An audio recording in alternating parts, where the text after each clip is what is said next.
What up, my fellow Knicks fans? This is your guy Marcellus Ease, and don't panic quite yet.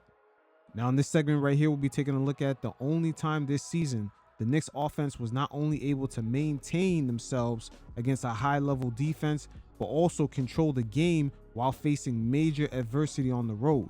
And this is the dynamics that played out in their first meeting going up against the Oklahoma City Thunder, a team that was not only able to eliminate the pick and roll between Cat and Jalen Brunson, but a lot of facets of their team shows the direction the NBA is headed towards. Deep rosters with a bunch of switchable players and organizations that draft with certain intentions, not necessarily by best talent available. But again, this Knicks offense faced a lot of adversity. Precious Achiuwa and Miles McBride were working their way back from injury, and Tibbs had to play all the starters over 40 minutes. So a lot of the dynamics of this matchup will translate over into the playoffs, as the Boston Celtics and Cleveland Cavaliers play in a very similar style. They don't call it a copycat league for nothing. But I'm not going to say no more. Let's just get to it. We played hard every night. That's why New York fans to this day embrace us in the 90s, Knicks, or whatever. And it's the early 90s. It's not the late 90s. But anyway, they embrace that because one thing about New York fans is they know basketball. New York respected basketball, and what they did respect was effort, and that's what we gave night in and night out. Alcohol, right? Now, the way the Oklahoma City Thunder play defense should look very familiar to us Knicks fans because they mirror our conference rivals in the Cleveland Cavaliers and the Boston Celtics. They got Hartenstein on Josh Hart instead of putting him on Cat, because now they have the versatile J-Dub right here. If he pulls up for Cat pick and roll, Brunson's not going to have an advantage. He's going to be on J-Dub. And the Celtics do the same thing. They'll have Tatum on Cat. So if Brunson calls for Cat in that pick and roll, there's no advantage. And the Cavs, also having a deep team of versatile defenders, run the same play from time to time. The onus is going to be on Karl Anthony Towns to bully some of these guys. Right here, as you can see, calls for the pick. Now the issue here is Josh Hart on the roll. He has to roll to the bucket. It's not like he's going to pop out for three. And OKC is going to live with that because they have speedy defenders who can just recover. Now, even with Jalen Brunson on the bench, look at that. They're going to leave Cat on Aaron Wiggins. They don't want no advantage on the pick and roll with none of the Knicks guards. They're going to have to deal with a player who could keep up with them instead of a slow-footed center. But it's up to Cat to fully take advantage of matchups like these. So Knicks offense begin to lay their counter. Oklahoma City Thunder have a lot of versatile defenders. And the funny thing is, on the switches, these guys are on point. But Towns right here is going to act like he's going to run a screen. He's going to instantly ghost this and roll. And check out Lou Dort. Like, everybody's going to know who they're guarding on these switches. But this is a good counter by the Knicks. Cat instantly ghosts this. And for Cat, he's going to have to win these physical battles. Lou Dort is way smaller than him, but again, the strength. And this correlates to the Boston Celtics because they'll put Drew Holiday in the same spot. And, you know, he's stocky. He could bully Cat. But Cat's going to have to really battle and win these. That three-man action was a good counter by the Knicks, but it stalled. Again, this team is very deep. And this is the modern makeup of a lot of teams. They got guys like Aaron Wiggins coming off the bench, Isaiah Joe, Mitchell, Jay Williams. I mean, it goes on and on. And in this matchup, Caruso and Chet Holmgren did not even play. This is how it looks like when teams kind of build around a player with intent. And in this NBA season, it's being duplicated. We see the Boston Celtics have the same makeup and the Cleveland Cavaliers. That's why this matchup correlates to what we're going to see come playoff time. So with the Knicks offense right here, we're going to see Brunson dealing with a switch right here. Even though Josh Hart sets the pick, you see OKC, they're good at the switches. And now Cat, this is what we need from Cat, to be real fucking aggressive. This is going to be the same dynamic going up against Tatum with the Celtics, or even Derek White at times. And with the Cavs, Cat is going to have to eat on those forwards also. And speaking of physicality, this game was a testament to that, because the way Lou Dort was handling guys, you know, just the size, the length, and the speed of these guys, players like Josh Hart going to the hoop is going to be key. At the same time, the playmaking of Jalen Brunson, he was spot on in this game. His assisting was on point. Even Bridges was aggressive at times. You can't let this defense set up. Just any kind of indecisiveness, you get swarmed out like a bunch of flies when they come at your face. And me, I'm a city guy, so anytime I go out to the country, man, you see all these flies in your face. That's the Oklahoma City Thunder defense. You swiping at them shits, and every once in a while they come right back. And that's what they do to guys when you allow them to set up. Prime example of it right here. Look how Oklahoma City Thunder just swarms Cat. Check out OG right here as he has the mismatch on the 6'3" Isaiah Joe. As soon as he turns around, he thinks he has an advantage. Let's look at that again. See, the reason why Isaiah Joe even attempted to steal it like that is because he knows he has backup. This is what Oklahoma City does. At the end of the day, it didn't shake the Knicks, though. They were still operating. Look how OG gets swarmed right here. And the thing about the Thunder is that on these closeouts, this is what the Knicks are going to have to manage in the playoffs, is making these tough contested shots, these tough closeouts. The Thunder is the best team in the league in contesting these type of closeouts. So guys like Mikal, they're going to have to make these kinds of shots.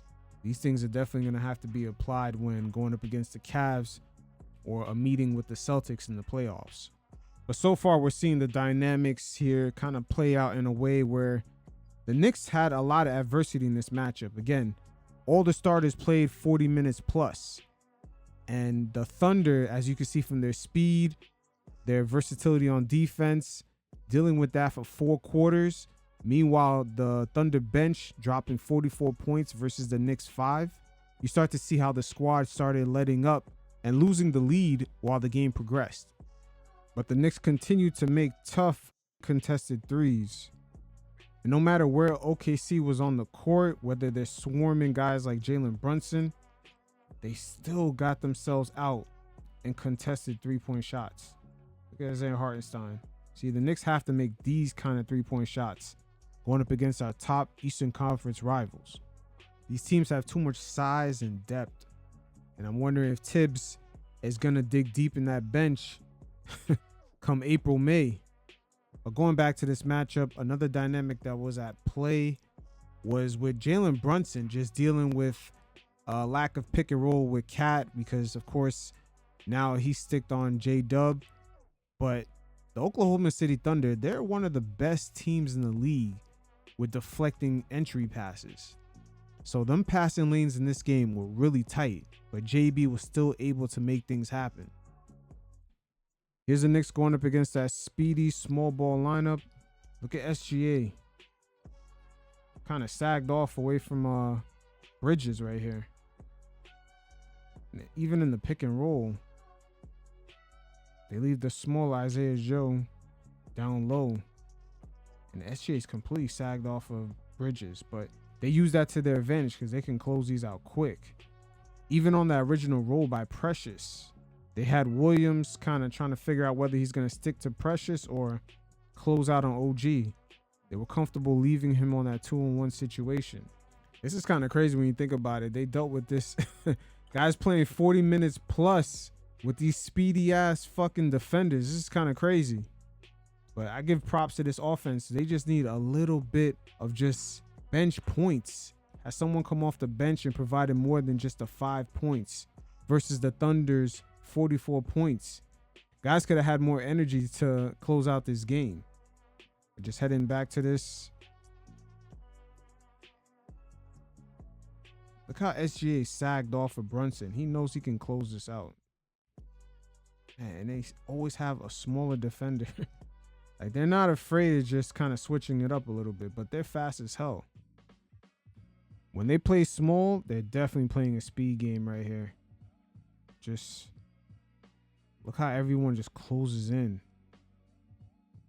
And they don't care to leave SGA with like maybe 2 guys to get back to. But JB stays patient. I wish right here, this is what Mikal needs to do a lot more. Don't give up that dribble. Just kind of wait it out a little bit. See how it plays out. And JB, that's a tough finish right there. He had to do a lot of that. But with Jalen Brunson, even though he was still able to cook, they definitely beat him down throughout the course of 4 quarters in this game, just sending multiple different defenders at him, blitzing him, making it very hard and difficult for him to even get the ball. Josh Hart at times was kind of just bringing the ball through half court, but they definitely applied the pressure by playing over 10 different players who can all pick up on Brunson. Yeah, Lou Dort picks up on Brunson early as OKC is just marching their comeback. And then look, J-Dub switches, and now fresh J-Dub is on Brunson. This is going to be crazy to shake after exerting all that energy and then just dealing with the swarming Oklahoma City defense around the paint for like all 3 quarters already.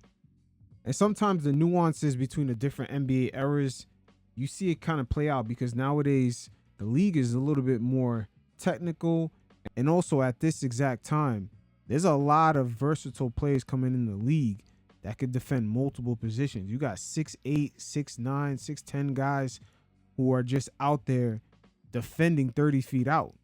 And if you look at previous eras, guys like Carmelo Anthony or Tracy McGrady or even guys that came before then, they were not used to guys having that much size and that type of ability in abundance to go up against night in, night out. So different eras have to understand the nuances that are happening in between both, because sometimes the fan bases, they tend to disrespect the different eras. So now they got Josh Hart bringing up the ball. JB still dealing with Lou Dort. He's going to work his way to get free, still exerting some energy, and he still does his thing. Playing 40 plus minutes, still finding ways to make it happen. And shout out to Josh Hart this season. I'll tell you what, with the starting lineup, he is a very important piece. I didn't see it at first, but now, I mean, just the off-ball cutting, the applying pressure at the rim, he really compromises a lot of these defenses while at the same time them dealing with Cat popping out and pick and roll, OG at the corner 3, and just Mikal with his mid-range. It's a lot to deal with. He's really become the glue to this whole equation. OKC still working out Brunson methodically, just wearing him down. Hartenstein hits him with a hard hedge. Look where he ends up, almost half court. 10 seconds left on the shot clock too. Sheesh. Brunson going 40 minutes hard against this relentless defense. Lou Dort once again wearing Brunson out as he's able to draw the foul. You know, when Jalen Brunson was out, this was a good thing that Mikal got more reps with the pick and roll situation, because they're making JB work really, really hard just to get mid-court. But no matter what happens this season, going into year 2, hopefully Mikal gets a little bit more comfortable within this offense and his role begins to expand. Yeah, because we're going to need it not to be so predictable. And right here with Jalen Brunson just about to get blitzed, no one cuts to the high post, surprisingly. But this is a perfect blitz right here because Precious is in between 2 defenders. I believe this is Shamet behind SGA, but at some point, I believe Shamet should have made a cut to the high post. Nobody played the cutoff man role right here. See? Shamet goes to the corner, but the high post was really the move. We definitely need another ball handler at times. A little bit too predictable, especially in crunch time situations. And speaking of crunch time situations, you know, we're down 4. The game is winding down. And this is the issue with Josh Hart just being guarded by the opposing team's center. And we got to look to plays like this because this is the formula that the Cavs and especially the Celtics are going to have, because as you're going to see this play out, him just not being a 3-point threat, it's going to make it easier to blitz this. So it's a hard hedge by some lanky defenders. It's going to lead to a turnover. Let's look at that again. This team is so switchable. OG in the corner, he's being guarded by Aaron Wiggins. That's probably going to be the best person to, ask for a screen to get that switch. And OG's big enough to actually tussle with Lou Dort to get that switch. So that would have probably been the most suitable matchup for Brunson to go one-on-one against. See, these are the conundrums about teams like this. Everybody could switch, everybody could defend, and has length. But these are the modern problems teams have if they want to get over the mountaintop to become champions today. The Boston Celtics, the way they built their team, that's truly the formula right now to try to get over the hump. And that's why the development of guys like Ariel Hukporti, Tyler Kolek, Bacon, Gaudier, these guys and their development, the fact that they're in a cheap contract, this is what teams really need. The Big Three era is officially over. And now we're ushered into, I don't want to say the parity era, but the more skilled wing era, the more skilled two-way wings. But we'll see how things play out. Playoffs are going to be lit. I'm not going to lie. And hey, until next time, you fellas stay safe. Peace.